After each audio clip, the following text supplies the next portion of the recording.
اقسم بالله الفيديو ده ولا هدفه ضحك ولا هدفه اي حاجه. انا عايز اسال سؤال وعايز اجابه منطقيه والناس تجاوبني بعقل كده وبدماغ، يعني معلش في الكلمه. ايه علاقه الانتخابات بعربيه نص نقل واتنين دي جي وثلاثه واقفين ايه علاقه بالموضوع؟ يعني انا صدعت، انا واحد من الناس اللي عايشه في البلد دي صدعت.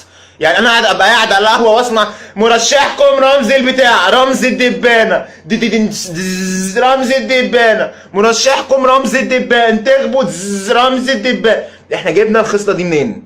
انا عايز اجابه منطقيه. اني دوله عملت كده واحنا بنقلدها؟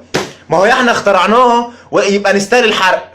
لا يعني هل امريكا كانت بتعمل كده؟ هل حد عمل كده فاحنا قلدناه؟ حد في اوروبا مثلا؟ يعني هل في امريكا مايكل جوردن وعربيه جيب بنص نقل مايكل جوردن رمز بلاي ستيشن وي ار رمز بلاي ستيشن فوت مي، ويشغلوا مثلا اغاني مايكل جاكسون ومترشح يقعد يعمل كده ونقعد كلنا لا ما انا عايز اجابه.